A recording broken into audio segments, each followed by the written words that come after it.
so I hope I don't screw it up too much. So I had kind of a dramatic new beginning last fall.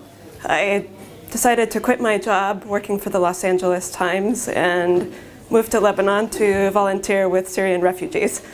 And I can explain, well, I'm not going to explain all of the reasons why I did that. Some of them make me look better than other ones, but my mom would probably tell you I was just crazy.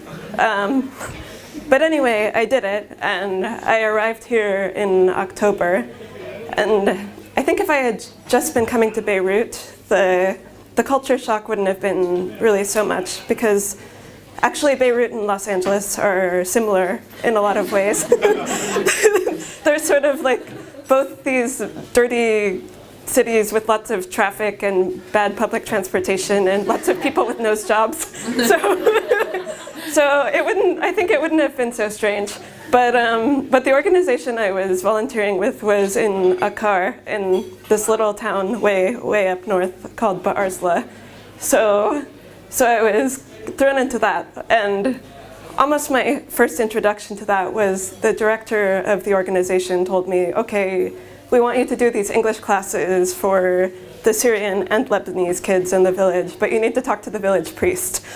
So like get him to buy in on the classes. So I said, okay.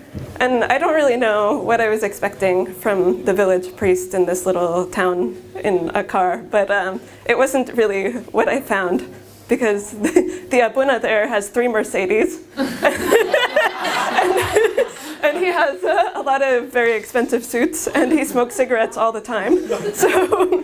So I came into this meeting with him and all these old guys, and they were all sitting around drinking coffee and smoking cigarettes. And the first thing he said to me was, "Inti ma Trump wala Clinton." And I was like, so I told him I was not with Trump, and I guess I just naively assumed that in the Middle East no one was with Trump, but it turns out that he was. So anyway, that was okay. He still said, that's fine, you can do the English classes, no problem. But for other reasons, the English classes never really got going, because the Lebanese kids weren't really interested because they already were taking English in school.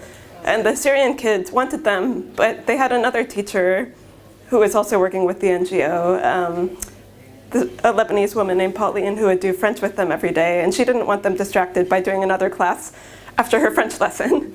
So I could do the English classes only on the weekends. So that was okay. So I was doing that and trying to help out with the French classes, which I don't really speak French.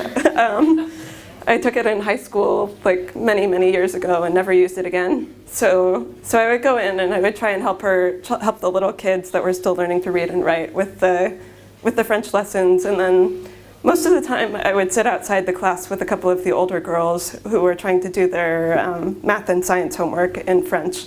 And that was difficult because they don't speak French and neither do I. So I would get my phone with Google Translate so I could translate the problems that they had to do into English so I could understand them, and then try to explain to them in some mix of French, English, and Arabic what they needed to do.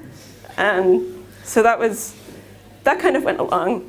But through that process, I became kind of close with one of the older girls. Her name was Zainab, and she was 15. And she was unusual because she was still in school. And for the Syrian kids in that area, most of them by that age had already dropped out because they had to work, or for some of the girls already, they were getting married. So she was very determined, and she wanted to stay in school, and she wanted to go on to college. And so I wanted to help her with that and mentor her. So we became pretty close, but that meant then also I had to deal with her family. And they were a bit difficult.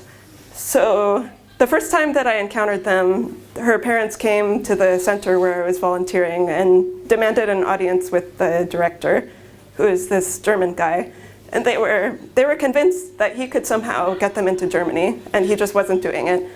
So they came in and they were very angry, and they were like, come on, what can you do for us? You need to do something for us. And he was sort of like, I don't think he fully understood everything, and he was sort of like, inshallah, inshallah. And they were not very happy, and they eventually went away. So Zainab invited me over to her family's house, actually several times, and I would sort of make excuses, and then finally I said, okay, I have to go. So I went, and as I expected, they immediately also started in on me also about the visas and if I could get them into America, and I said, no, it's difficult, you can't, I don't even know how I would get someone into America, and if Trump gets elected, no one's getting into America. And there was this other guy who was there who was a friend of the dad's, and within 10 minutes he passed me a note with his phone with Google Translate asking if I was looking for a husband. So I was like, no, not at the moment, thank you. And then he asked if I had any friends, and I don't know why, but I think I wanted to just be helpful. So I thought about this. There was this older lady from New Zealand who was also volunteering there. And I was like, عندي رفيق من نيوزيلندا بس هي كبيرة شوي. And he was like, that's no problem, give me her number.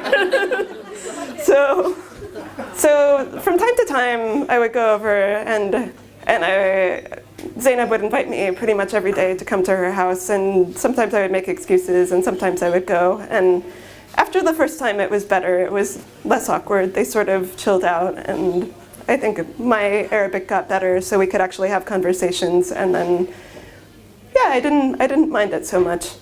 So after 3 months, my volunteer contract was over, and I decided I was going to go to Jordan for a week and then come back to Beirut and try and figure out what I was doing next here, look for freelance work or some sort of work. Not work. Definitely not working.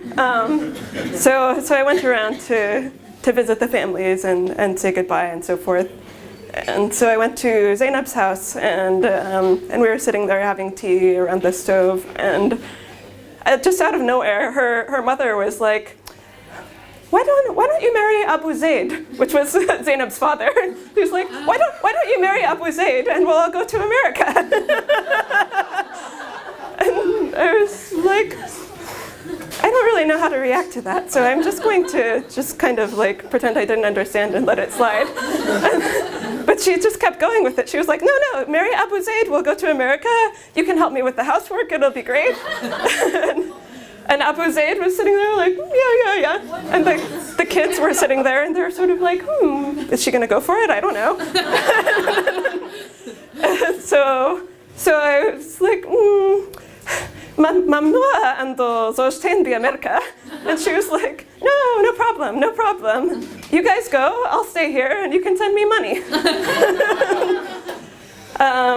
So I said, no, I'm not at the moment looking to get married, but thank you very much. And they were like, okay, that's fine. And so we said our goodbyes and everything, and we're still friends. But now I know if the journalism career doesn't work out, I have a backup plan.